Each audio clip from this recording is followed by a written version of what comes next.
good evening, race fans. Welcome to the Core Racing Network. Tonight, we got Season 7 starting up here for the Casual Sim Racers League, CSRL, starting up Season 7 of their GT3 series, and they're going to be starting off at Suzuka, and this is not exactly an easy track to start this off. As got an extra little fan here tonight jumping in here, but we are getting ready to start this season off. I got Carl Hamrick, myself, in the booth, joined by Joe Sullivan. Joe, I know road racing typically isn't your fancy, but it's fun getting up here in the booth and watching some other guys, you know, maybe struggle a little bit. So, are you looking forward to the season here? Yeah, I am actually. You know, like, I'm not very good at road racing, but there's a lot to be learned, and I'm hoping with being up here in the booth and being alongside you, who's very good at road racing, I can learn something, and watching these guys out here and this little 6-race season here, and see if I can't learn something and you know, put on a show for everybody. Well, the guys that we're going to be bringing in here next have put on a show last season, and they were the champions for last season. That is going to be Craig Janczak and Renan de Lima. So we're going to bring them in here in a second, just getting them up right now.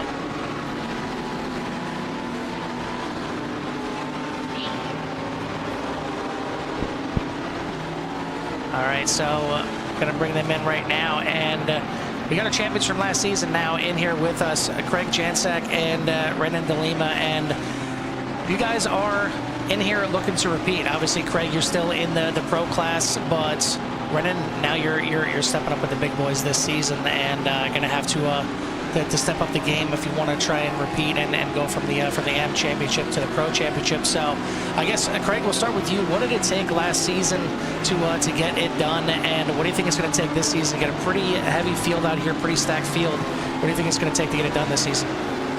I'm going to say consistency is definitely the buzzword. First of all, it's an honor to be here, and I'm really happy to be entering my second season here with the CSRL guys. And it's awesome to have you guys on board as well at Core Racing Network, and thanks to 4D Simware as well. It's really going to be about consistency. It was a 10-race season, and I only grabbed one victory. So I think that really speaks to the level of consistency that's required to be in contention here. It's even a shorter season this season at 6 races.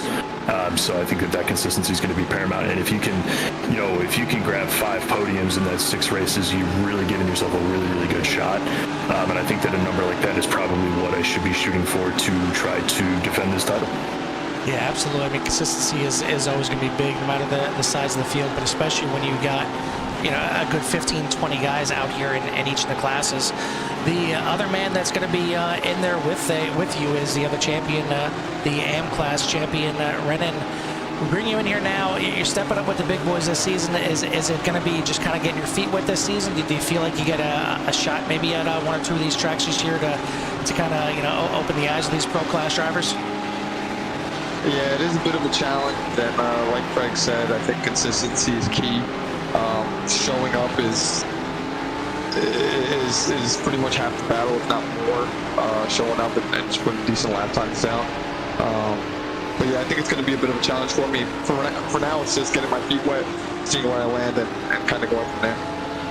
Well, we wish both you boys luck this season, and see if one of you guys can repeat, and see if both you guys can have a good season, keep the car on the track, and it certainly will help to get those good results. But before we let you go, Craig, we'll start with you. Anybody you want to give a shout out to or thanks to start this season? Yeah, of course. Thanks again to everybody here at CSRL, all the drivers and admin team alike. You guys, Core Racing Network, welcome. We try to keep things pretty fun and what's a good word for it? Shall we say maybe on the competitive side of casual, as well as thanks to 4D Simware and everybody, all the viewers out there. Really look forward to hopefully putting on a really good, really clean, really classy show for everybody out there. I'm certainly looking forward to it. Brendan, we'll turn to you. Anybody want to give a shout out to or thanks to? Yeah, thanks to the CSRL guys. I appreciate Jim for putting down a good lead, and everyone else. I believe my wife might be watching the broadcast, so shout out to her for supporting me in this. And yeah, shout out to you guys, Carl. You guys coming out and taking part in this, and the 4D Racewear guys as well. Thanks so much for sponsoring the league. But yeah, that's it. Let's have a good time tonight. Absolutely. We boys are just about finished up with practice, so good luck in qualifying, and maybe we'll talk to you in the podium after the race. Thank you. Thank you so much. Sounds good. Thank you. That was your champions last season, Craig Janczak in the Pro Division and Brennan DeLima in the AM class. We'll see what these guys got here for everyone tonight. Right now, Craig Janczak actually top of the boards for the Pro class and then really overall. And trying to look here for Brennan, and looks like right about kind of mid to backpack there in 13th in the Pro class in practice. But that's practice. Never know how qualifying weighs out. I mean, Joe, you know as much as I do. When it comes to qualifying, it's absolutely important, especially when you get a bigger field like this. But how easy is it to just throw away a lap by just one little simple mistake? Oh yeah, I mean, like you said, especially with a big field like this, you have to be able to hit a good lap and try to get up front, because I mean, to try to make passes, you're going to be so far behind when those, you know, those top 3-4 cars have just clean air and can just go. So I mean, to not be able to make a mistake here in qualifying is just, and qualifying is hard. I mean, it's so different from track to track, but just like the drivers that we're talking about, just being consistent and trying to make sure that you hit all your marks and just, you know, keep it on track for one, because you know how it won't count if it doesn't. So just to be clean and be able to put down a good lap so you can try to start up front there. We heard some of the guys talking about this is a bit of an eclectic schedule here, as they're going to be traveling all over the world for this schedule. Only 6 races on the season, so every race is going to matter that much more. Obviously starting here at Suzuka International Racing Course. Then next week we're going to head to Alton Park, running the international version of that one. Then over to the States for Road Atlanta. February 14th is going to be Okayama. February 21st, Mount Panorama. And then back to the States for the finale at Coda. And oh boy, I mean, Suzuka is a rough place to start. It's not an easy track by any means in really any car. It doesn't matter if you're out here on the MX-5s. It can be a tough little track. But it's Coda to finish out the season, the Circuit of Americas. That's rough. That is really tough getting through the S's. I guess it's kind of a Jekyll and Hyde kind of track. If you can get through the S's okay, then the rest of the track isn't too bad. But I mean, kind of bookended on this schedule with some tough tracks. So we'll see how these guys do. But you hear the guys mentioning the sponsor here for the series, and do want to bring them up right now, and that is 4D Racewear, and thank them for everything that they've done to help these guys get this season, you know, underway and get us on board here. And we're certainly looking forward to the season. 4D Racewear are the makers of ultimate sim racing shoes and custom apparel designed by sim racing by sim racers. 4D sim racing shoes, custom engineered to connect racers to the pedals in a way no other racing shoe can, while still providing the comfort needed for those double and triple stints.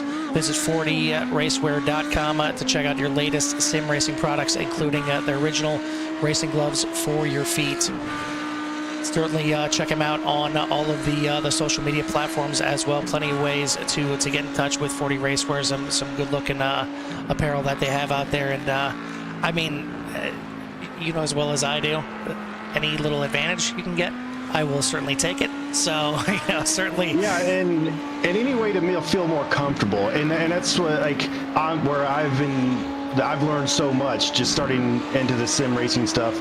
You know, I've been in only for like 2 years now, but just able to feel comfortable while you're driving is so important. You know, I mean, I started off sitting in a chair on a desk, and now I've got a rig with triple screens and just trying to get, you know, more comfortable with being able to drive and feel comfortable. Because I mean, even if you just get in your car to go to work or whatever, you want to be comfortable. So, and then even more important when you're trying to race, you know, you're doing these left and rights, or, you know, drafting at Talladega or whatever it may be, you just want to be comfortable. And, you know, I mean, a good pair of shoes or any kind of racing somewhere racing gear you can put on, just give yourself a little bit more comfort is crucial. Well, once again, thank everybody over there at 40 Racewear for jumping on board with these guys. But we are in qualifying now, and we'll bring up the qualifying results so far, as nobody has set in time yet, and it's a tribute to this track, and this is just a monster of a track. Bring up the track map here for everybody, and you see is just a huge track on the schedule for these guys. I was going to tell you, like, pull up this track map, because this track is insane just by looking at it. I'm like, I mean, there's so many turns in this. I mean, this, I don't know on the degree of difficulty of road courses is, but to me, this looks like it's got to be up there. Yeah, absolutely. I mean, it's 3.6 miles of just always constantly coming at you. I mean, very, very little time do you have to just kind of sit back and relax. I mean, you got the front stretch where you got a little bit of breathing room, and then maybe coming out of Spoon and onto the little bit of back stretch before you get to forget the name of it now, 130R. Is the only times that you can kind of really breathe on this track. Other than that, you are constantly turning or setting yourself up for the next turn. Oh, by the way, you got, 15, 20 other cars that you're trying to, catch up to or keep behind you. And it's just, it's going to be a gauntlet. It's one heck of a start for these guys. But starting to put in some times right now, halfway through qualifying, and this is where it gets important. I mean, these guys got 10 minutes, and you see it's, it takes a good 2.5 minutes to get out there just for that warm-up lap to take the green flag, and then it's a 2-minute lap from there, and that's if you're doing well. I mean, these guys range anywhere from just under 2 minutes all the way up to about 2 minutes and 5 seconds there in practice. So you got to get out there quick if you even want to try and get 2 laps in, but it's a lot of turns, it's a lot of chances to just dip that tire off track, get that 1X, and lap is erased. Yeah, and then you got to start all over again if you haven't, that's what I said, like we were talking about there in the, with the interview with the guys, just being consistent and being able to stay on the track and put down a good lap. Like, you think about it, like a 3.6 mile track, and then there's only a 5-second difference right now, 4-second difference between, the fastest car and the slowest car, which 4 seconds doesn't, I mean, it seems like a lot, but when you're thinking about it, like, on a 3.6 mile road course isn't very much. I mean, it's very small on the gap there. So yeah, it absolutely is. At least it's not multi-class, because I think a multi-class here would be almost too much. I mean, I know we got the pros and the amateurs, but like, yeah, it can get scary. A multi-class here would be it'd be super scary. I mean, the speed difference between the cars, but man. Yeah, this is gonna be exciting. It's tough. It's tough just running around cars that are the same speed as you, but having to worry about cars that are, God forbid, faster than you if you're in here with the LMP2s or something like that. Oof, I would not want to experience that at all. But we'll hop on board here real quick as Renan de Lima out here trying to put down a lap and just give an idea of how this track just constantly comes at you. As right there going through the double corners there, known as Degner, coming up to the hairpin, and this is the slowest part of the track right here, all the way down to first gear for these guys before you're winding it all the way out, and most likely touching the top gear. Long sweeping right hand corner that sets you up into the corner known as Spoon, and this is it looks like kind of two different left-hand turns on the track map, but you're taking this as one full left-hand turn before it gives you a little breather here down the backstretch before it takes you into one of the smallest yet sketchiest turns on the track, right here being 130R, and you're taking this thing almost at full speed. But if you catch that curb on the outside the wrong way, you just catch it just a little bit, it's going to loop you around through into the left wall. If you miss it just a little bit and you run wide, you're going to get a slow down. It's a spot where you can really gain or lose a lot of time before you head into the chicane there, as you've seen. And then the only other time you're going to get to breathe a little bit is right down here, down the front stretch, before it heads you into, I mean, just a mind-boggling set of S's here as you're going through turns 1 and 2 right now, and then you head into the S's, and this thing is all about trying to keep up as much speed as possible while trying to hit every apex at the right spot. Not every one of them is, you know, just tucking to the inside the entire time. Some you're sticking a little bit wider. You see they're running a little bit wider in the second last corner there before he kind of dips in a little bit harder. And you really need track time here. It's one of those tracks where it's almost kind of like a mini Nürburgring. You need to run multiple laps to try and get a feel for this place and really, you know, kind of find out what the car likes to do. Yeah, no, like I raced that one season in GT, and it's, I mean, like you said, it's so weird because I always, you know, you want to be on the curb or you're not on the curb or hit the curb or, you know, try not to hit it too much. So there's so much, and then like the little nuances like that, and then just setting up the next turn so that you can, you know, get through that faster with taking a different line through the corner before that. And going through those S's right there, my head would be spinning right now if I'm trying to get some laps down here. Absolutely.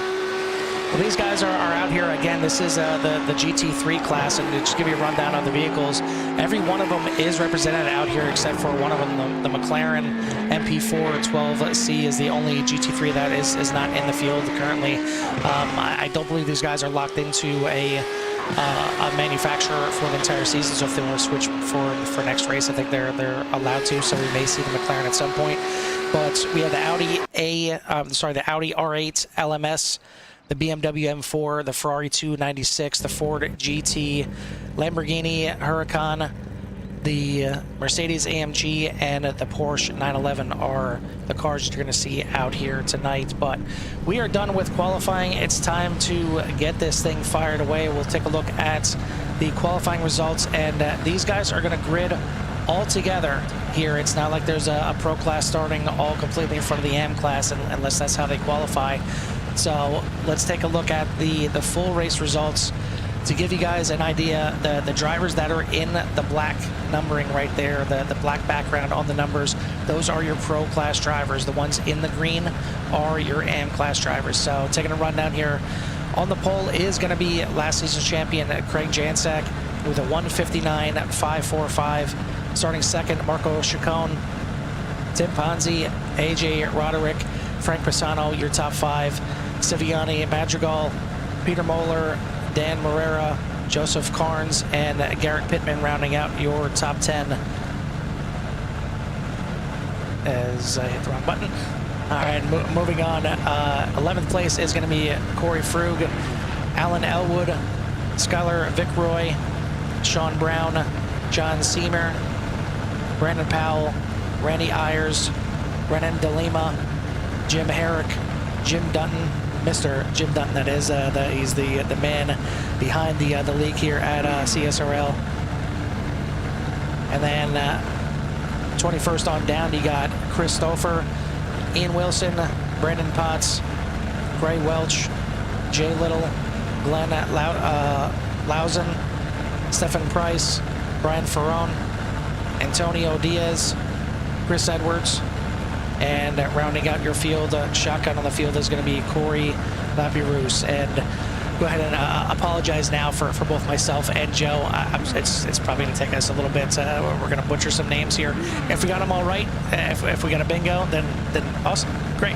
We're not got nothing to worry about. But I'm sure, even though I may have said them correct this time, I'll screw them up next time. So just bear with us on that. But if you haven't done so yet, please make sure you hit that like and subscribe and get yourself in tune to everything these guys have to offer and everything that CRN has to offer. We got racing just about every night of the week, and Wednesday is our busy night. We got, I think, 3 or 4 different series tonight. So plenty of racing here on CRN. If you like racing, this is the place to be. So hit that like and subscribe. But enough of all the formalities. We're getting ready to fire this thing away. Craig Jansak going to lead these guys to the green. Pace car is off.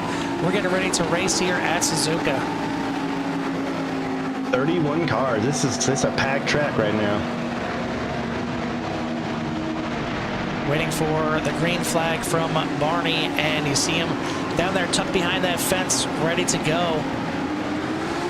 Green flag here at Suzuka, and these guys dodging around. You see a big gaggle of cars all ready to head down into turn number 1.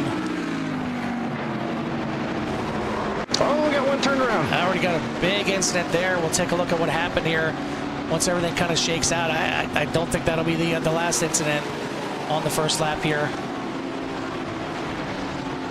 as these guys start to head through the S's. And just, it's amazing how great this looks. I mean, Suzuka is just, it's a bear of a track to race on, but when you see all these cars out here making their way through the S's and then heading into Degner, it's a beautiful sight.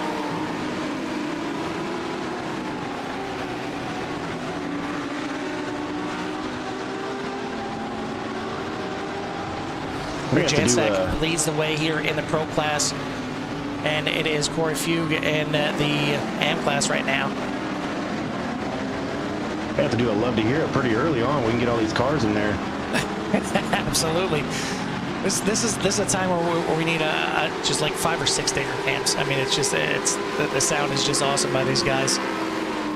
But a nice little lead already by Craig Jansak at the front, as he's out there to about a 1 1/3 second lead heading into Spoon. But these guys starting to stretch out a little bit.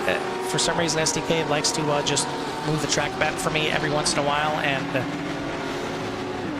yeah, just completely hide it now for me. So just go ahead and try and reload this so you guys get the track map and get the full experience here. There we go.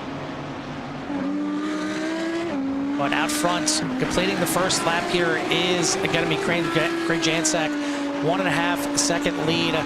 We'll take a look now back at what exactly happened, and yeah, I didn't see the incident come up here. Let's see if it was a little bit earlier. Yeah, it was right into turn 1. We had a little 3 wide situation, and it looked like the 837. Yeah, the car in the middle of Joseph Carnes is the one that gets the worst of that. We'll try and take it back here a little bit and see if we can see kind of what started that three-way battle. I think, yeah, they were already 3 wide heading in. And I think maybe already even a little contact right there.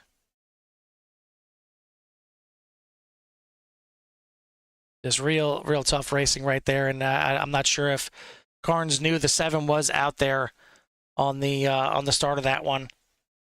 Yeah, I think he came up and not realizing that it was a 3 wide situation, and didn't realize that the 7 was there on his quarter panel, and just I think just a racing incident there. Nothing. Just unfortunate for the 837. Not the way he wanted to start this race, though. No, not the way to start the race or the season. As yeah, we are talking about the consistency, and with only 6 races in the season, you cannot afford a DNF. I mean, you can, out of the top 15 finish, top 20 finish. I mean, that's just, I mean, in order to go for this championship, I mean, like Craig was saying, it's just try to be consistent and try to hit. You know, I mean, the champion's probably gonna have to at least hit 4 podiums, I'm guessing. I mean, it certainly would help. I mean, you never know how everything shakes out, and again, with some of these tracks are a little bit more wide open, some are a lot more technical. But I mean, you got right now 17 guys in the Pro class, you got 14 guys in the AM class who showed up tonight. There may end up being more through the season, but you can't give any of them away, and this is certainly not a good start to the season for a couple of these guys. As we'll take a look at some more of the incidents that we didn't get to see yet, and. Sometimes SDK likes to say things that, you know, that there's a wreck and it actually didn't happen right there. Just a little minor off track from Jim Herrick. Gets back on track and doesn't lose too much ground or any positions. A little bit later, Skylar Vickroy getting tagged there a little bit. We'll try and take a look at that one more time. But a good job by Skylar to keep it going, exactly.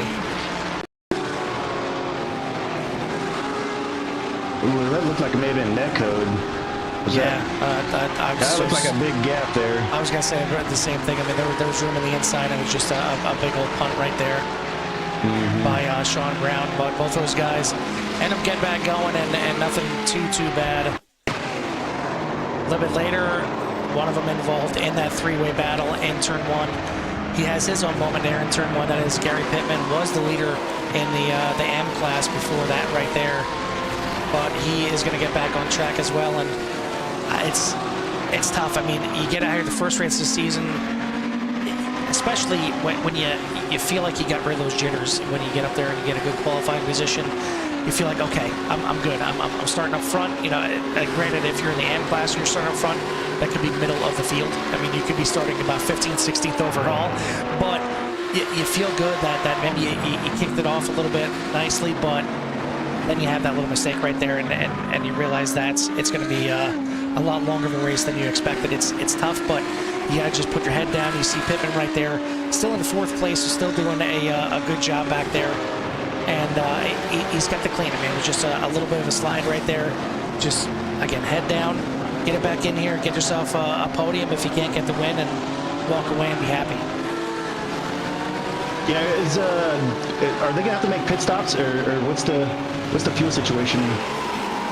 40-minute race here. I don't believe they'll have to make pit stops. I mean, I'm pretty sure they will have enough fuel. We'll take a look real quick, and I don't think, yeah, I'm not going to be able to see anything in here in the iRacing centers, but yeah, I'm pretty sure these guys should be good to go on pit stops, but I guess we're about to find out one way or another. I mean, we are coming up on 7 minutes into this race right now. It's only a 40-minute race, so that's kind of the other thing, Joseph. I mean, 40 minutes is long enough for you to have several mistakes, but it's also short enough that if you have that mistake in qualifying and you have to pass cars, you kind of got to do it with a sense of urgency.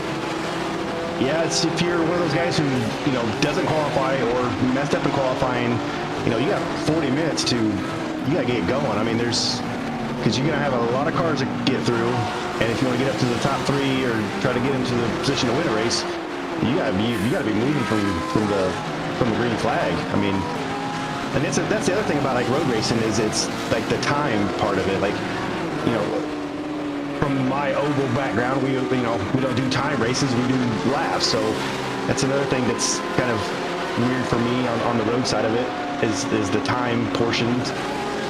It's just something to get used to, I guess, or like, because like when you're coming down to it, there's like a minute left or whatever, and then it's kind of like soccer, you know, how it's like, well, that's the end of the game, but no, we got like 5 more minutes. Yeah, exactly. But there's a little stoppage time in road racing. Yes, exactly. Yeah.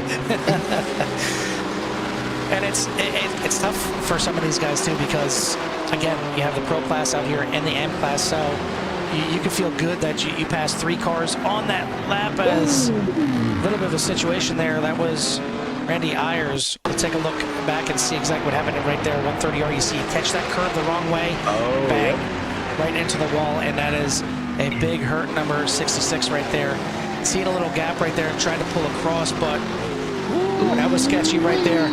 Gets it done and gets across, but yeah, I mean, 130R is a spot that we certainly need to keep our eye on, because that's exactly what can happen. Big incident right there, and but that's what we see right here. That's not what they wanted to see. That's definitely not what you want to see when you're. And saying Ian Wilson had to bring it. Oh, yep. Oh, yep, there. That is the incident there with Ian Wilson. Does a good job backing up off the track and gets out of everybody's way before he gets back going. But that is unfortunately going to hurt the 58 here. And I would assume that is, yeah, that is Glenn. That was right behind him there, and he just kind of had to check up and just wait and really know where to go. But good job keeping that Mercedes clean. I mean, could have easily locked that thing up and got into Ian there, but got the clean and get it back going. He's going to lose some spots, but he's still got a chance in this thing. And I believe, trying to take a look through here, but I believe he is actually the lone Mercedes out here. And to me, that's kind of shocking. For the longest time, the Mercedes was the go-to car, was the one that everybody was kind of comfortable with. But one Mercedes in the field out here tonight, pretty shocking. It's pretty dominated by, you got a lot of Audis out there, a lot of Porsches, a few Ferraris, and a few BMWs as well. BMW is kind of your I don't want to say your entry-level car, but is the car that's generally going to be the most neutral out of all of them.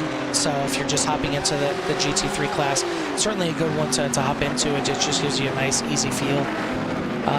Not that it's not fast, because it certainly can be fast. You just got to know how to drive it. But looks like that was Renan de Lima, last season's AM champion, going off track here a little bit. And gonna get it wound up before he gets back on there. So some trouble for some of these guys dealing with Suzuka, and I'm not surprised at all. But we'll get back live and show you the man that is not having too much trouble at all. Craig Jansek out front, but not exactly stretching it out, as you got Tim Ponzi now moving himself into second place, only about 1.4 seconds behind the 3 right now, and he's pulling along Marco Chacon right behind him as well. So the top 3 separating themselves here a little bit. You got another 4.5 seconds back till you get to AJ Roderick there in 4th place. Another 1.5 back to Frank Pisano in 5th place in the Pro class. Moving over to the AM class, you got Corey Fugue up here in the lead. He is out there to about a 5-second lead over his next driver on track, which is going to be 4 cars back. That is going to be John Seymour here in the 12. Another 3 cars back, and 3 seconds back is Garrett Pittman. You see right there, he is the one that was involved in a couple of turn 1 incidents there, but still hanging tough and doing a good job. He has got himself back into the podium spots right now, into 3rd. Gary Welch, the next one there in 4th place. He is about 9 seconds back. So the AM class, top of the AM class, starting to stretch themselves out a bit from each other.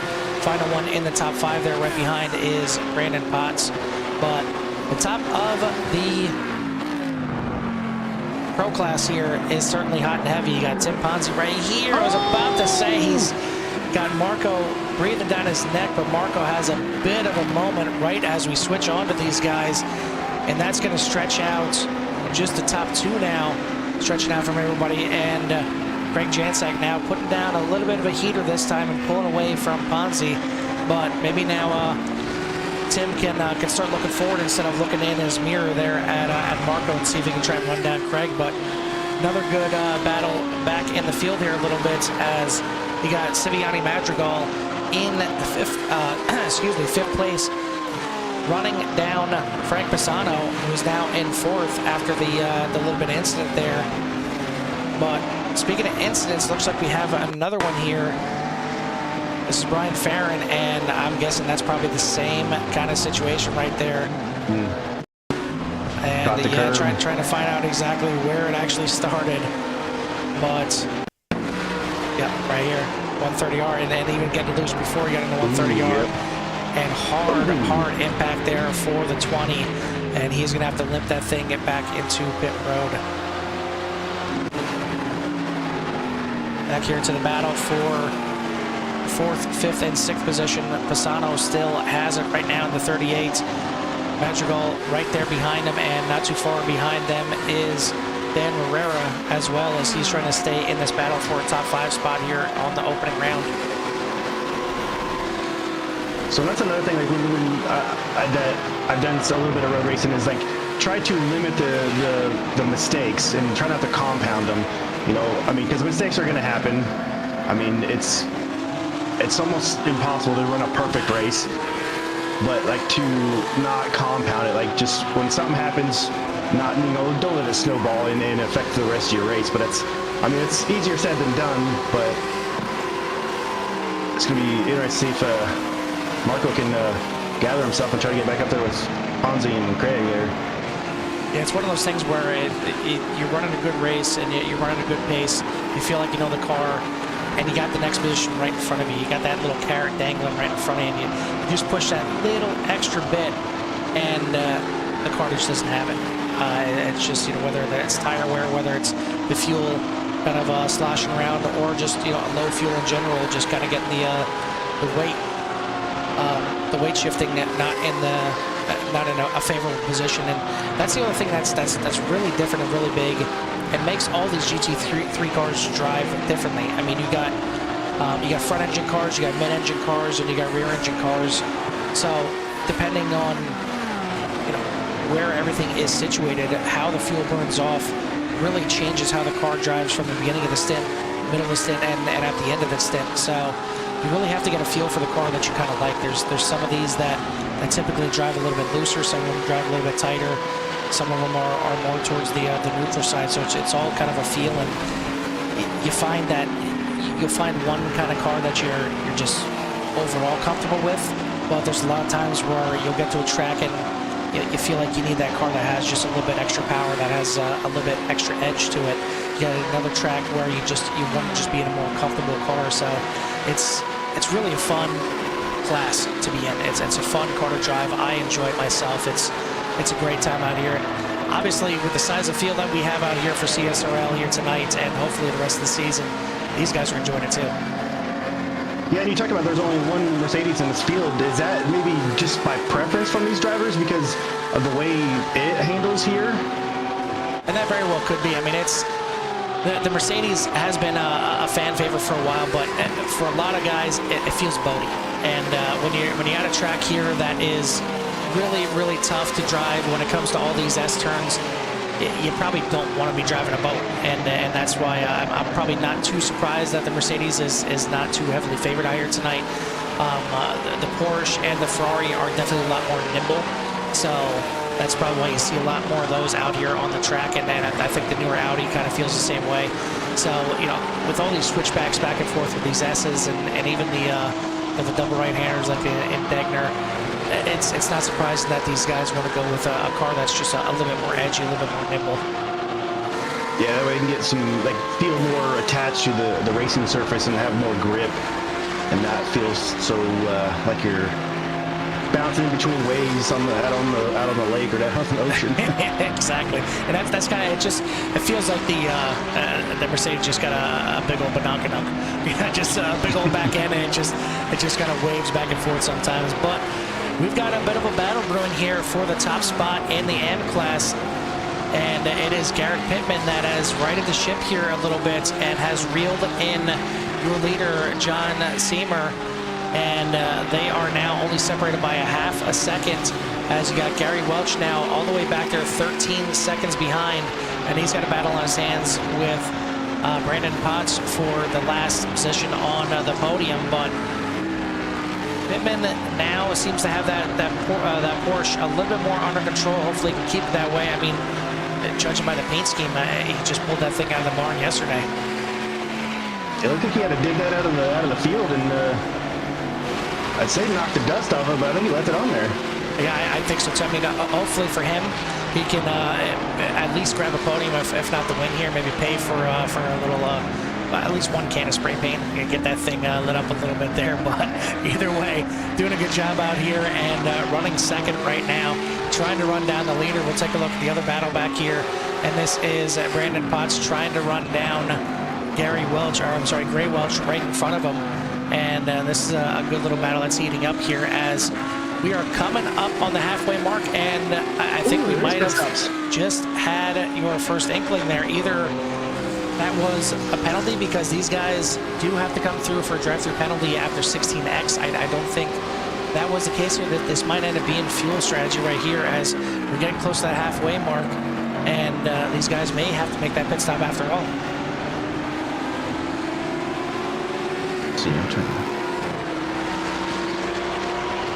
Back over here to the leader in the M class, and I think John Seamer is just staying right behind Mr.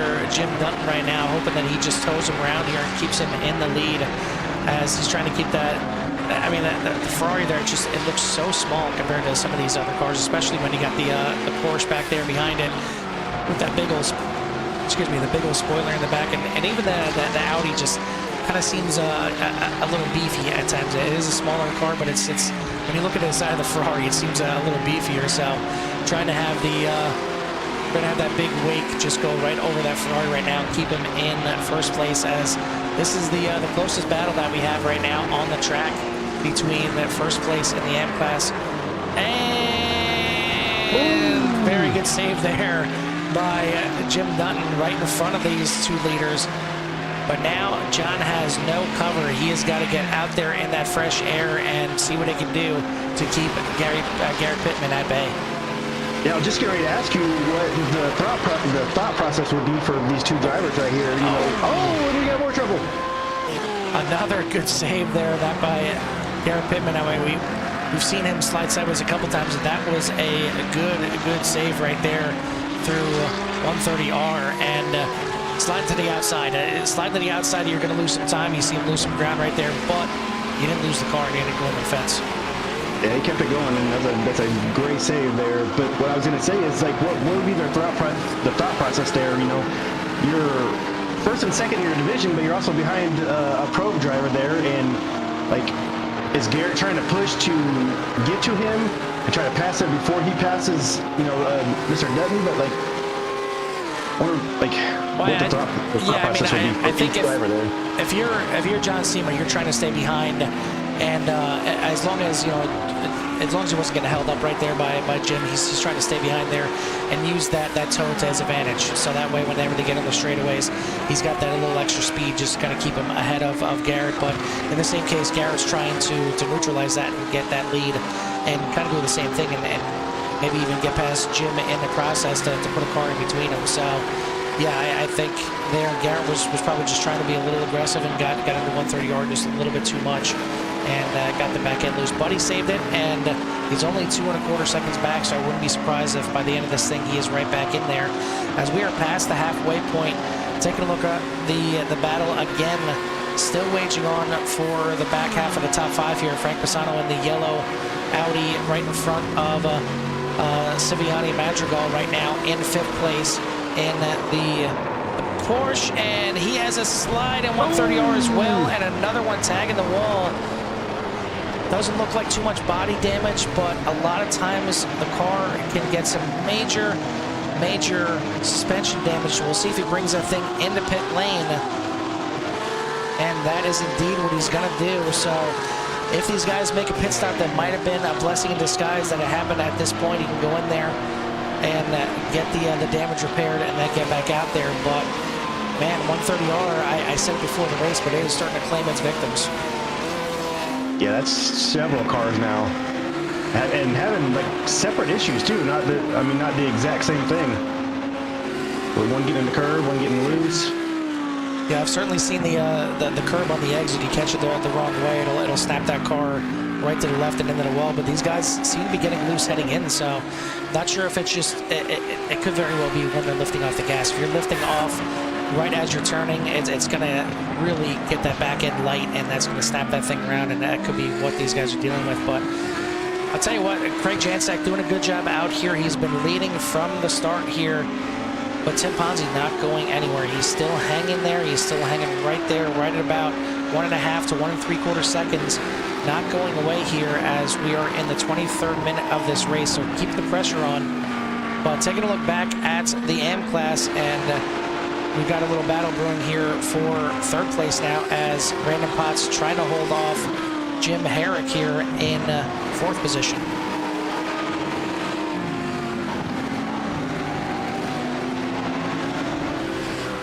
You know, we should do a little love to hear it right about now. Yeah, it's certainly getting to be about that time, and that is one thing for you guys that are new to CRN.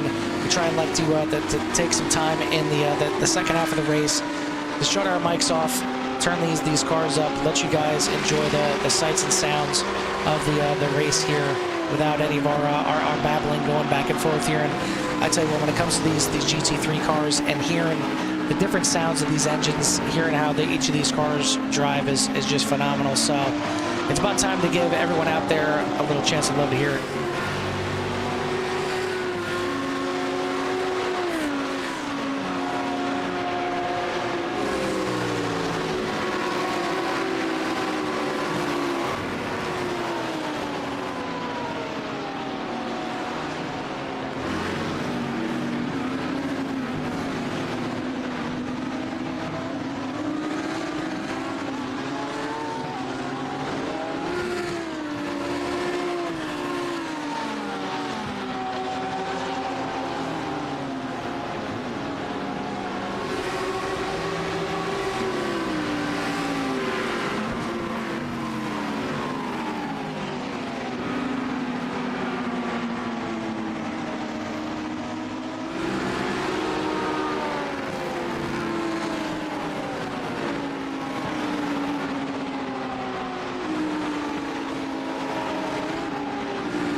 need to get a graphic made up for that.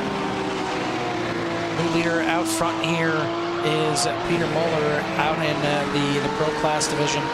But that's only because these guys are having to make a pit stop, and pit road was mighty busy there during the Love to Hear It.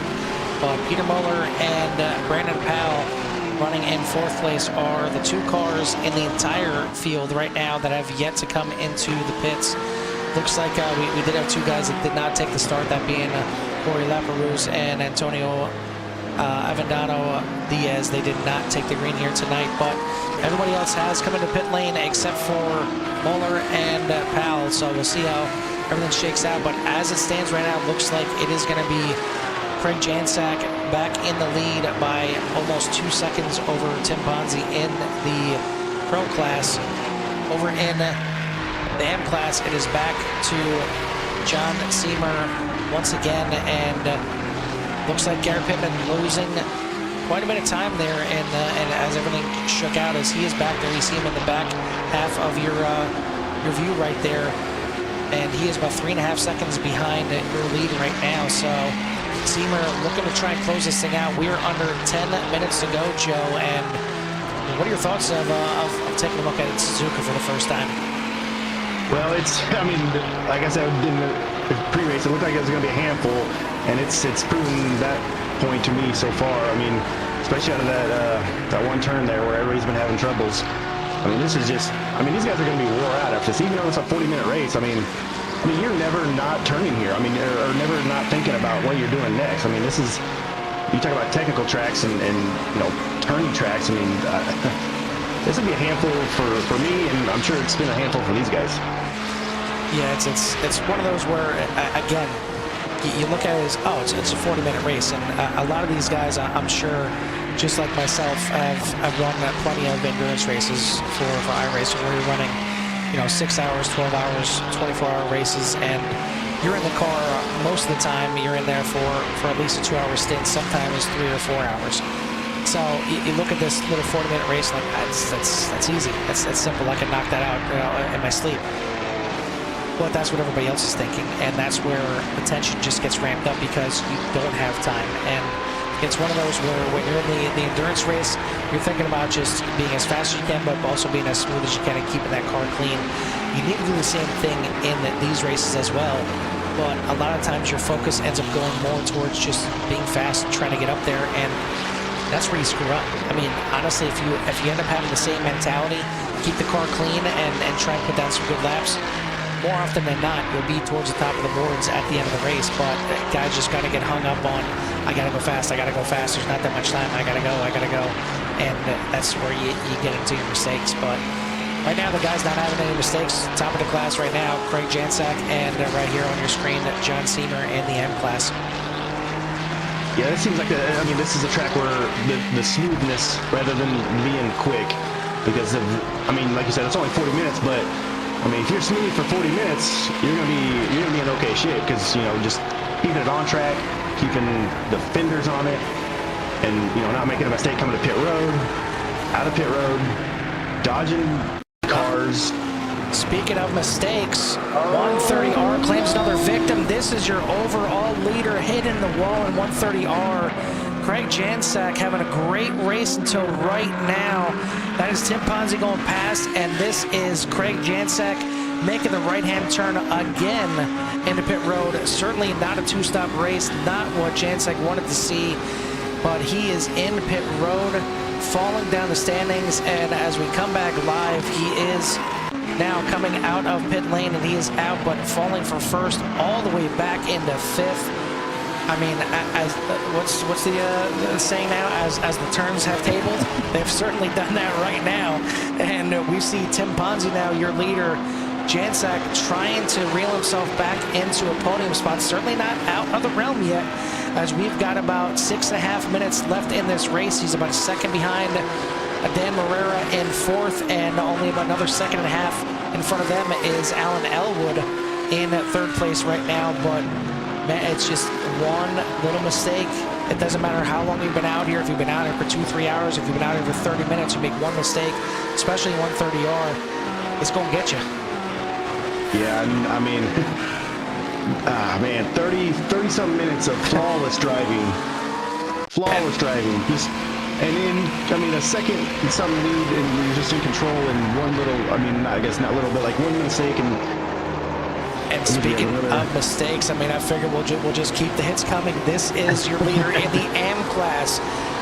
Man, the 30th minute in this race is not being kind to the leaders. The leader of the Pro class and the leader of the AM class both throwing it away. That one happening in turn number 1, so no damage to Seamer. But then, oh yeah, this is him getting back on the track. Oh man, what a turn of events right there. And then Craig Pisano was having a good race up there in the top 5 as well. But he had a bit of a moment. This is in Spoon, as he is going to try and drift the thing. I know we're in Japan, we're not in Tokyo. I don't think that's what you want to be doing right now, is drifting through Spoon, but he's going to get it back on. Doesn't lose too much ground, but right now back in 9th place, as he's going to try and have to right the ship on that one. But oh boy, we're in the last 10 minutes, and this thing is getting spicy. Yeah, definitely not the time you want to be making mistakes, because, I mean, if you're going to make one, you want to make it early so you have a chance to get back into it. But Craig's still got a chance here to get back to the podium. And right now, I mean, like I was saying earlier, like, you don't want to compound mistakes. But when you ran such a flawless race and you make one mistake, now, I mean, he's probably, I mean, he's mad at himself for sure, but he's going to be pushing that car. And you got to find that fine line between pushing it too hard, because you still want to be able to, I mean, at least come away with a finish here and not tow it home, but you know he wants to get back up there. The guy leading this little train of 3, this is 3rd, 4th, and 5th overall, and in the Pro class right now, this is Alan Elwood, and he is your biggest mover of the race, as he started back there in 12th position overall and up to 3rd right now. You want to talk about a guy not making too many mistakes. You're seeing one little mistake there coming out of Degner, but he is right now set himself in a good position. Right now in 3rd place, and coming up should be probably 2 laps to go this time at the line. And he's got a chance at minimum a top 5, as Jansen goes a little bit wide there in Spoon. But I mean, at the very best, he's looking at possibly a top 3 here, and then stepping on the podium and coming here and having a chat with us. And starting this season off where you want to be. You want to try to pile up these podiums. This is your best battle right now on the track, as Tim Bonzi is out to a 10.5 second lead over Marco Chacon in 2nd place, ahead of these guys by about 8.5 seconds, as 3rd, 4th, and 5th right here on the screen. And who's going to take it home, as this time by, it looks like it should be 2 laps to go for these boys. Over in the M class, Garrett Pittman is now out to a 6.5 second lead over John Seamer. Randy Ayers running in 3rd, about 8.5 seconds back, as this is certainly a track where things can stretch out, and they are doing so, but not for these guys. They are battling here, and it's going to be a battle right to the end, I believe. Who's going to make the first mistake? Who's going to make that last second pass? We're about to find out, as 2.5 minutes remain on the clock. Yeah, you know, Alan Elwood here is just gripping the wheel as hard as he can, and trying to just look forward and not pay too much attention behind him, and just, you know, hit your marks, do what you've been doing all race, and just try to keep these guys behind you, because you know they're coming for you. I mean, they want to be on that podium. John Seamer having some more issues here. This is coming out of the final chicane, catches it wrong, and pretty much Austin Powers himself in pit lane there. And he went from having a chance at grabbing the opening round win to having to drive through the pit lane. And we'll take you now live to Seamer. He is back on the track.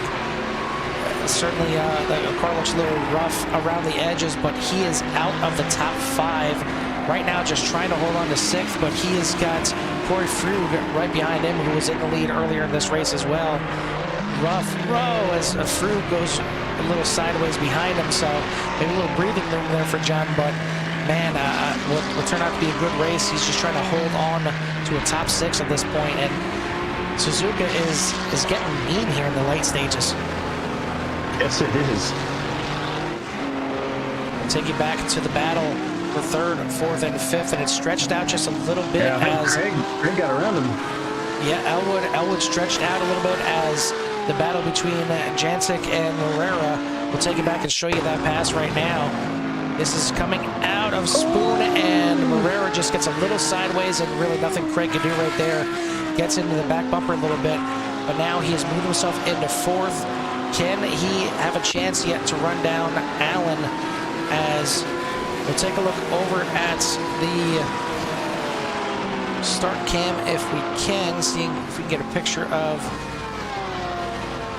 course it's not going to show us anything good going around there, but try to see if we can get a look at Barney and see if that white flag is in the air. But either way, Elwood right now holding on to a 1.3 second lead, as this is the battle for the last spot on the podium in the Pro class. Yeah, and even though Craig got a position there, it's not really what he wanted, because that just slowed him down, having to check up there. You know, he wanted this to be able to pass him and still keep the same distance from Elwood, but I mean, that's exactly what Elwood wanted to see, you know, just them battle it out and him just be able to drive away. Exactly. Give me a little breathing room, let me walk away for a little bit and just, you know, rest my shoulders for a second, but he's not going to be able to do it for too long, as Jancic is certainly on the move and trying to reel him in as much as possible. Under a second there, as they're working their way through Spoon and getting even closer here. We'll take a look up here at Tim Ponzi, your overall leader here in the Pro class, and this is the white flag lap. So this time by, it is going to be Tim Ponzi coming around and grabbing the maiden win here in the Season 7 CSRL GT3 series, and good win here by the 46. Marco Chacon coming in right behind him. He's going to grab second place, but these guys are going to battle it all the way down the line. It is going to be Alan Elwood holding off for the podium position. Bit of heartbreak there for 4th place, Craig Jancic. Take a look now over at our AM class, as this one's about to be finishing up as well, as AJ Roderick coming home into 5th place in the Pro class. But coming out of the final corner is Rusty Coronal. He's got some money now. We'll see if he can get a can of spray paint and put something on that thing. But the 7 of Garrett Pittman had a fun and interesting race, if you want to call it that. But either way, it's worked out to the win here in the opening round here at Suzuka for Gary Pittman. Coming home around the final corner is Randy Ayers. He is going to grab your 2nd place finish here. Flashing lights for the fans and the crew. And then right behind him is going to be Brandon Potts, bringing it home in 3rd place. As these guys all starting to finish up. Once everybody is finished, we'll give you a full rundown of the results here for both classes. But man, Joe, I know you're an oval racer. I know you don't dip your toes in the road too much, but a little exciting for you? There's plenty to talk about. Very exciting racing all the way around. And just the technicality of this track, and it reared its ugly head time and time again. And then, like we're talking about in that 30th minute, I mean, all heck broke loose for several of these drivers who are just having, you know, almost flawless day. And that's what this track and what road racing can do to you, is just one little mistake and your day is just ruined. You know, although Craig was able to come back and get 4th there, but obviously the day he was having would rather have, you know, him and Tim, you know, fight it out for the win. But just plenty to see and plenty to talk about this entire race, for sure. Yeah, it was certainly a fun one to get this thing started. And as soon as these guys are all finished up, we will go ahead and bring them in for their interviews. But I mean, this is a track that is just, it's tough. It's a really tough one to start on, and it certainly reared its ugly head. And we talked about 130R being just a rough corner to get through, and these guys certainly experienced that and then some, and really had the struggles, and that's where a lot of the big wrecks end up happening. Other than John Seamer having the issue where he spun and, like I said, Austin powered himself in pit lane there, but did get back going, and he was able to come home with a 6th place. So all in all, not too bad considering. But I mean, both the leaders here in the classes at the midway point did not come home in a podium spot, and only one of them came home in a top 5. So just goes to show you what these guys are looking forward to for the rest of the seasons. But we will go ahead and now bring up the results for the race here. And we will start with the pro class, if it will come up for me. There we go. Coming home in first is going to be Tim Ponzi, Marco Ciccone second, Alan Elwood, Craig Jansak, AJ Roderick, Dan Marrero, your top 6, Peter Moeller, Brandon Powell, Frank Pisano, and Skylar Vickroy rounding out your top 10 in the pro class. Going through the rest of them, you got 11th place Christopher, Jim Dutton, Stefan Price, Siviani, Madrigal, Sean Brown, Brennan DeLima, and Joseph Carnes, your 17-car pro class field. Then over in the AM class, winner is going to be Garrett Pittman, Randy Ayers, Brandon Potts, Jay Little, Gray Welch, your top 5, John Seamer, Glenn Lazon, Corey Frug, Ian Wilson, Jim Herrick, your top 10. And then rounding out the field for them is going to be Chris Edwards, Brian Farron are the last ones that are going to be running. Corey Laperouse and Antonio Diaz did not take a green flag here, but what a race, what a finish by these guys. Again, we'll try and get these guys in here as quick as possible for the podium, just trying to see who's ready and willing at this point to get in here. As that was certainly a fun little battle for some of those guys, and it's one of those tracks where I almost feel like the guys were battling the track as much, if not more, than the guys that they were actually racing against. Yeah, and that's something that I have to. I need to get a little bit better. Obviously, a lot better at road racing, but like, just don't worry about the other cars. Try to focus on the track and beating the track first. And attacking the track, and then the other things will take care of itself. And that's, it's usually not how oval racers do it.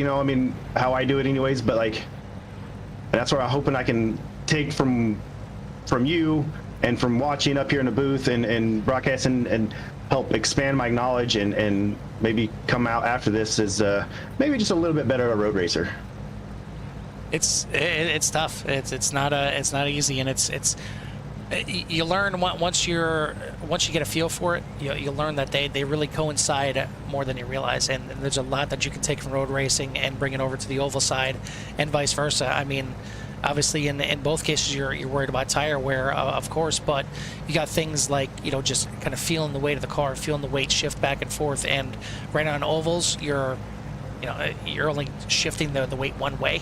You're just shifting it over to the right as you're going into the corners, but when you get into a road car like this, you can really kind of feel the weight shift back and forth, and it gives you an idea of what to look for when you get on that oval race, and how to kind of use that weight shift to your advantage. So there's certainly things to take away from both sides, but looks like we got most of our guys in here, and we'll start bringing them in for an interview. And we'll start with the third place here in the AM division, and that is going to be the 25 of Brandon Potts. And Brandon, it looked like, I said to Joe, it looked like you guys were probably battling the track as much as each other out there, and it seemed like the biggest spot for all you guys was 130R, and that it's just a small little kink, it's just a little corner, nothing to worry about, but a lot of guys having some issues out there. Were you having any issues in 130R yourself, or were there other places on the track that were just giving you a bugaboo?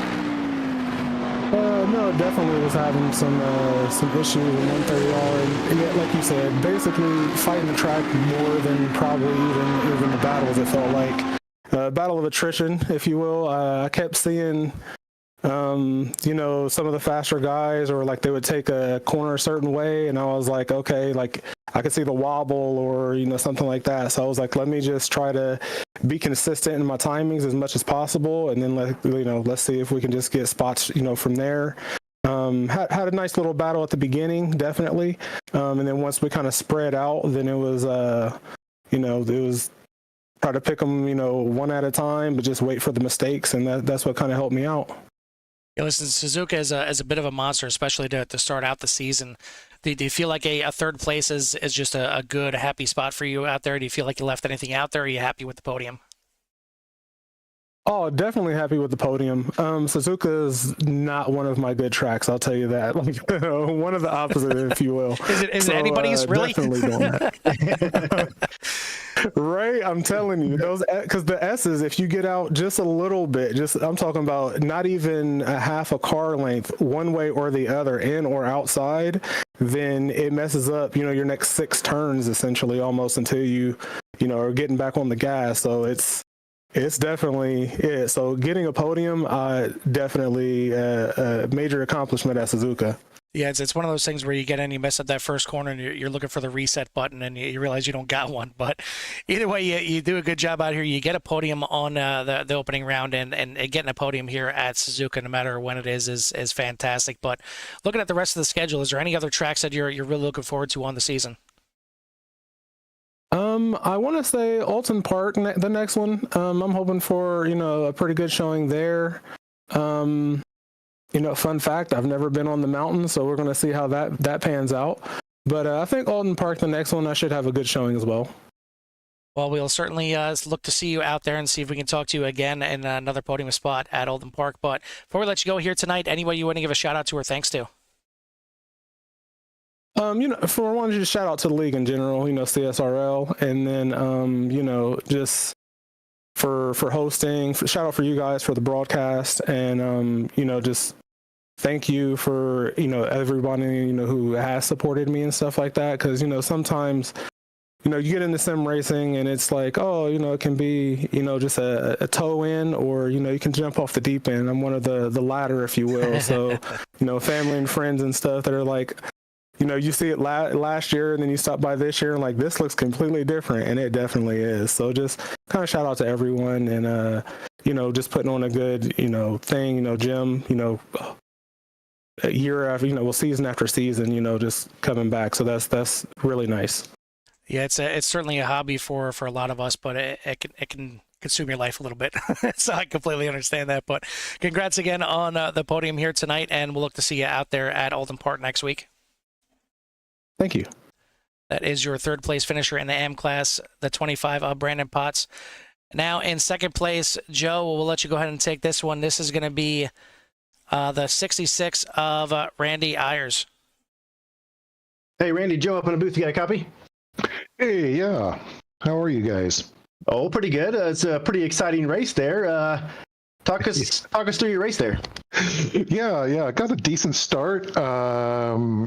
First couple of laps were a little energetic, did a little paint trading there, nothing serious, got a little sideways. And I don't know, with lap 5 or 6, the monster at the exit of 130R grabbed me, spun me, put me into the wall. I was able to get back to the pits. Fortunately, the pit entry's right there. Took my quick repair, got back out on track, and just I was almost a lap short on fuel, so I had to fuel save for a little while. And once everyone's completed their laps and I got the okay from my crew chief to race, I put the coals to it and took out after everybody. Yeah, it seems like a lot of people had problems in that 130R turn today. Very hard track. As I'm kind of getting into the road racing a little bit here and trying to understand a lot of it. Seems like for you, is this one of the hardest tracks? I really like this track. I've always had good results here. I love racing here. It's fun to race people here. Try to get them set up for moves. Try to defend cleanly, stuff like that. It's just a fun track to race at. But it's technical. It's technical as well. So once you get offline, you're going to go slow. So it's important to stay online and hold your apex of this track for sure. Yeah, me and Carl were talking about how you don't really have any time to just kind of relax the hands or the shoulders or the mind. It's always, something's always going on this track where you have to be thinking, turning, doing something to and not much time to just relax yourself. Hard to reach for a drink of water for sure. Yeah, you need to get a helmet with the straw in there so you don't have to hands free. We need a hands free drink. There you go. So before we let you go, anybody you want to give a shout out to? Yeah, my sponsor, HelloResident.com, delivering great product out there. So, and my girlfriend, Tracy, she's always supportive of me and So I got to give her a shout out in this interview. So, and hey, thanks for having me in this group. Looks like a really fun group to race with. And my apologies to anybody I caused problems with tonight. And, you know, you got a whole season to get me back. Well, you're starting the season off with a second place finish. So, well, congrats on that. And we'll let you get out of here. Thank you. Thank you. That is your second place finisher in the M class, the 66 of Randy Ayers. Lastly, we'll bring in your winner here in the AM class, and that is going to be the the number 7 of Garrett Pittman. And Garrett, you had some fun experiences out there, I guess, if you want to call it that. I mean, you had the lap 1 instance that you seen a car go flying across your nose, but you made it through there, and then the very next lap, you decided to do a little bit of a slide through there yourself. So you had some reasons for that car to be a little rusty out there, but how do you feel after this one? You know, it was pretty hard fought. Like you said, after that turn 1 incident, lost a little momentum, kind of gave up a few spots, and then lap 2 or 3 had my own little spin. So at that point, it was kind of just head down, just see where we could end up at the end of it. Definitely happy with the result to take the class win. Yeah, absolutely. I mean, it was well fought, and you really had to fight the track as much as the other guys out there. Late in the race, you're running down John Seamer, and it seemed like you could get close to him, but then every time you did, it was just not the right place to try and make any kind of move, and he was getting that little bit of draft off of Jim Dutton, and then you had another little slide through Spoon before he ended up having his incident there. So once you had that little slide in Spoon, do you feel like you might have thrown it away right there? Any chances of the win before he had his mistake? Yeah, like I said, I already had my incident, so I wasn't trying to be too much of a villain this race. It's only the first one of the season, right? So after kind of getting tangled up early and having my own spin, a little nervous in some of these turns, definitely getting beat coming out of the corners. So like I said, I was just trying to pick up what I could. I started seeing people, crashing into the walls. So I knew I could get a couple, but just definitely happy to end up where I was. Well, it absolutely worked out, and getting a win at any track is great, but Suzuka, I mean, this place is not easy. It's not for the faint of heart. So tell me how hard it was to run out there tonight. Yeah, definitely a challenge. Coming through those S's, it's all about throttle play and stuff, keeping the car balanced. And you got that infamous left-hander at the end of the lap that just feels like it's ice after a couple laps. So definitely had some scary moments. Pucker up a little bit, a little tense, but kept the car relatively clean, I guess you could say. So we'll just enjoy it. Well, I'm going to disagree with you there. I don't think that car is clean at all. Maybe it doesn't have any damage, but like I said in the broadcast, you got the win. Will you have some money for a spray paint, or do you think you kind of roll the dice and it ain't broke, don't fix it? I think the boys at the factory now can throw something fancy on it, so we'll see what we're looking like next week. All right, sounds like a plan. Well, before we let you go, anybody you want to give a shout out to or thanks to? I want to give a shout out to the team XPM. Boys back at the factory.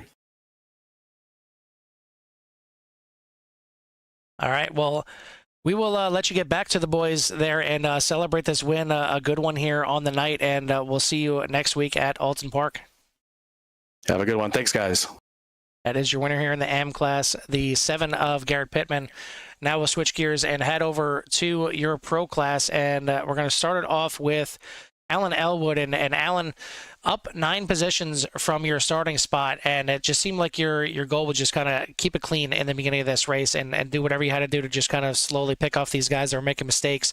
But you had 2 guys breathing down your neck there in the final probably 5-10 minutes. So I guess take us right to that moment right there when you're trying to hold those 2 guys back for that final spot in the podium. I gotta tell you, I sweat bullets. To be honest, this is not my forte. I am an oval racer at heart. It's 12 years on iRacing. That's all I've done really is NASCAR. I do some road stuff here and there, but for the most part, this was really my first true league foray into GT3 cars.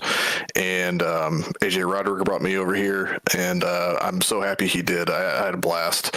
But yeah, it's like you see the pace that the front runners have. And, I didn't lay down the best qualifying lap, and I'm just like, I just got to keep it on track and hope for, the best finish possible. And AJ and I, we were discussing fuel there at the end, and he gave me some advice of, where to kind of lean on how much to add. And luckily enough, it somehow brought me out into third place when everything kind of fell in order, and a couple other guys had some miscues, and just like I said, you gotta ignore the mirror, keep looking forward, and keep it on track, and the finish will come. So I'm happy I was able to get that far. I know my co-commentator probably has a favorite in the field now, since you're the oval guy in the field. As he's pretty much an oval guy himself, but trying to get his feet wet, at least in the broadcast side and the road. But I mean, obviously, going from oval to road is one thing. We're going from oval to Suzuka. I mean, this place just comes at you left and right. So, what were the challenges out there for you? Just even keeping it on track. Oh, well, it's funny you mentioned that, because I told AJ before the race started, I was like, man, you start with Suzuka as the very first race. I'm like, I took Branch Hatch or something. Like, give me something small. But this track is so much fun. And if you get in a rhythm here, like, it makes it really difficult too. But if you get in a rhythm here and just hit your marks, like, it's so much fun to drive. And you understand why the Formula One guys and stuff, they all rave about it. But yeah, it's so difficult. It really is. And especially going from those heavy stock cars to this car that has the extra downforce and the ability to make the turns and figuring out your braking points and stuff.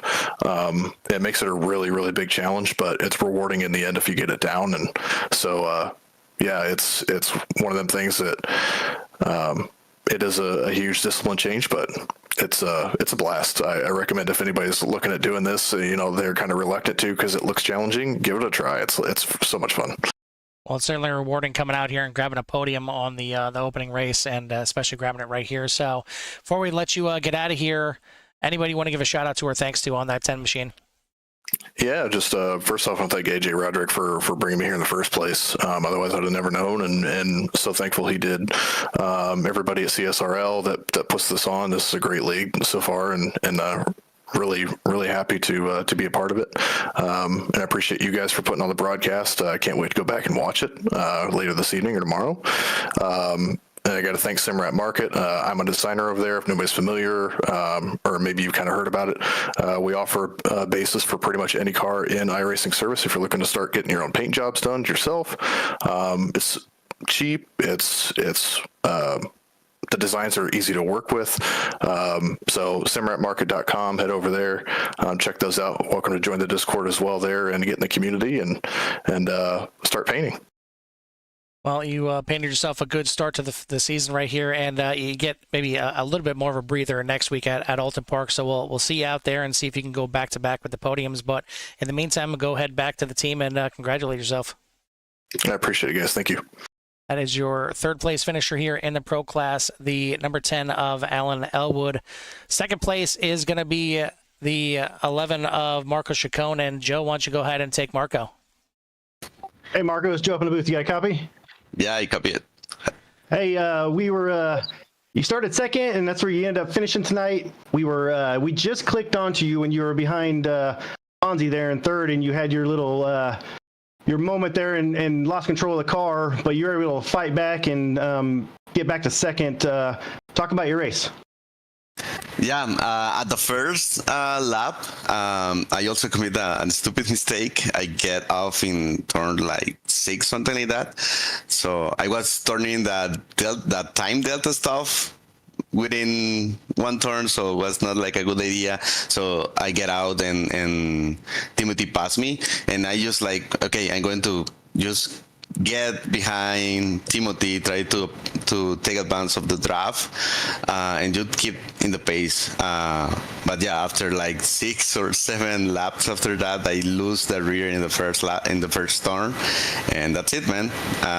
They have like a pretty nice pace.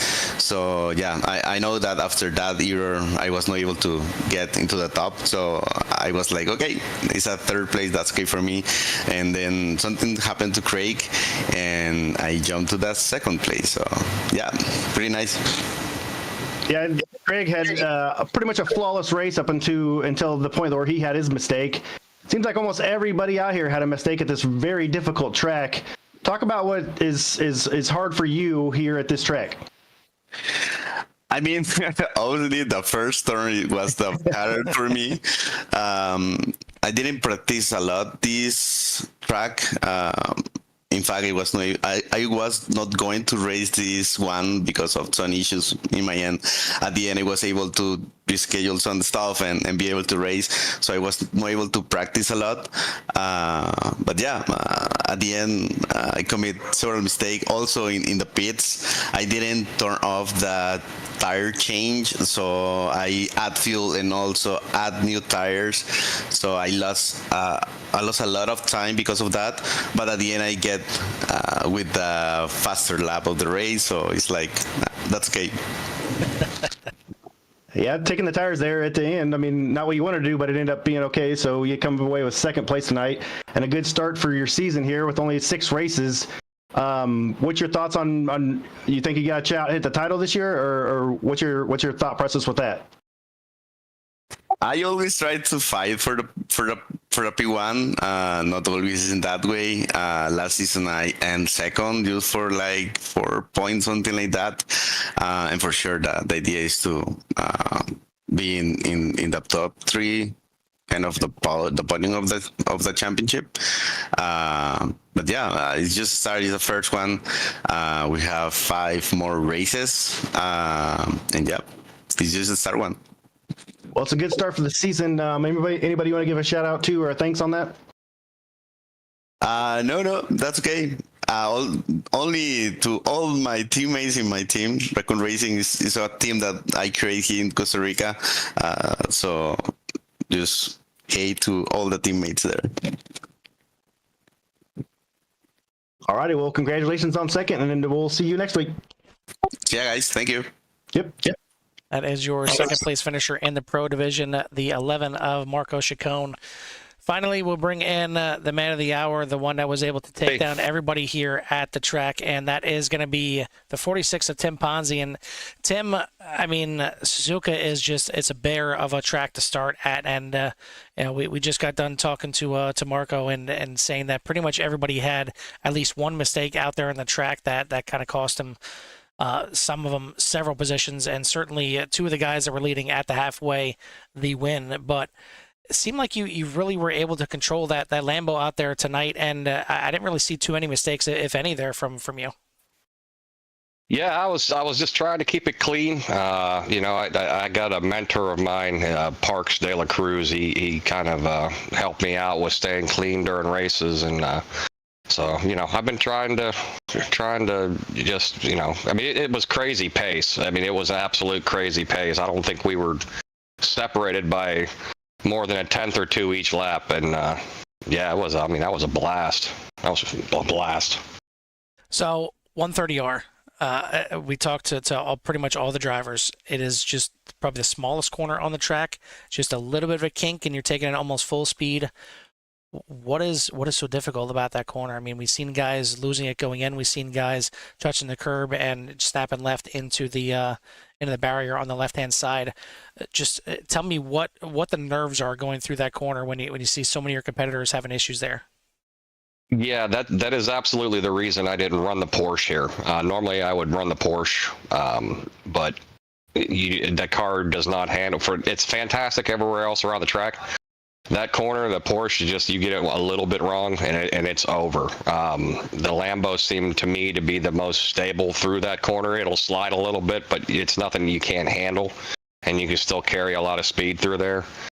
So that's why I drove the car I drove, just because of that one corner.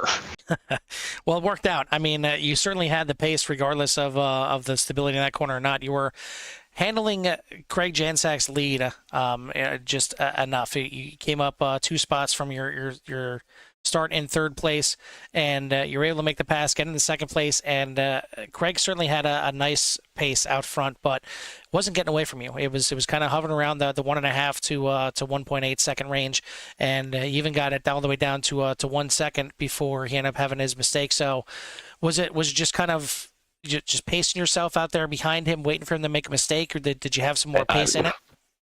I didn't have much more pace. I mean, I had maybe a tenth or two, depending on how well I was hitting the lap. If Marco wouldn't have had a mistake in the beginning, in the opening lap, I probably would have had a hard time getting around him on this track, because he was hanging with me until he had an issue in one.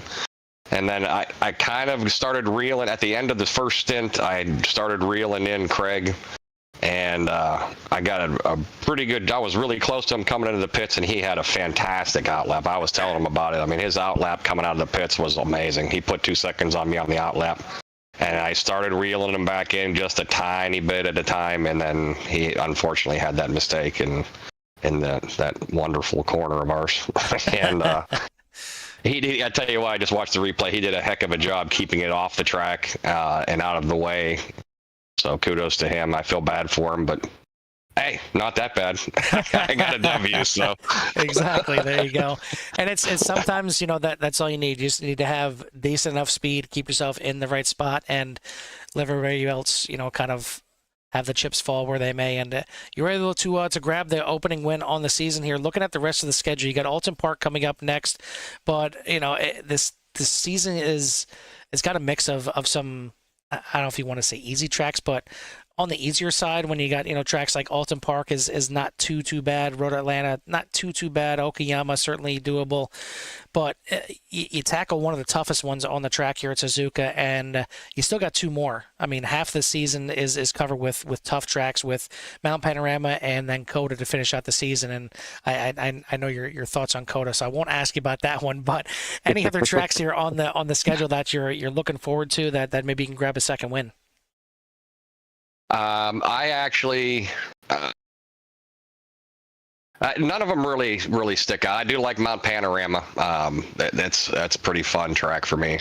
I believe these are kind of coinciding with the weeks of iRacing, so there's some help, because I'm having to learn like 3-4 tracks a week now, and it can be difficult. So. Yeah, there's nothing to really. Road Atlanta, I'm kind of looking forward to. I do have a little bit of experience there. It's a fun track. So, yeah, I'm just looking forward to the rest of the season, for sure. Well, either way, you've got more wins than anybody else in the pro class right now, grabbing the win in the first race. So, congrats again on your win here tonight. Anybody want to give a shout-out to or thanks to? Yeah, I'd like to thank Jim for bringing me in, and man, what a great group of guys to race with. Everybody's really nice. Everybody gets along. Some great pace. So yeah, I'd like to thank him. Thank you guys, Core, and you for broadcasting this. It's always a blast. You guys always do a great job. And yeah, the wife and the family. If you haven't noticed, I have my kids and my wife on my car. She's the co-pilot and the kids are in the front, so I can't wreck the front of the car this year.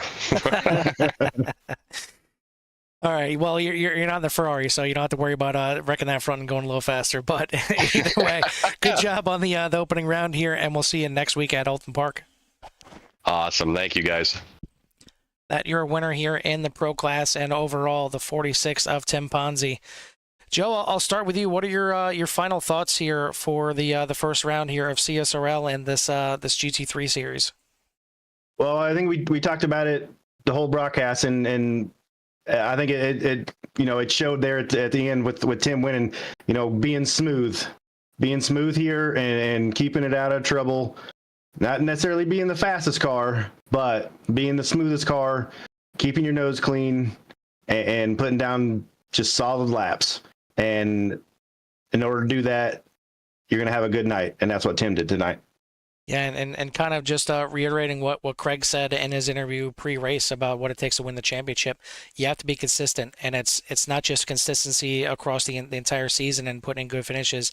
It's consistency lap after lap after lap, and it may not necessarily be putting the fastest lap in overall, but it's like you said, it's keeping that car on the track, keeping it clean, because anytime you're off the track, one, at the very minimum, you're going to be losing time, and two, you're going to be getting closer to that chance of having to come in and take a drive-through, or the worst being three, your night could pretty much be over. I mean, you could be towing back to the pits, or using your fast repair and just kind of really behind the 8 ball. So, you got to keep that thing on the track.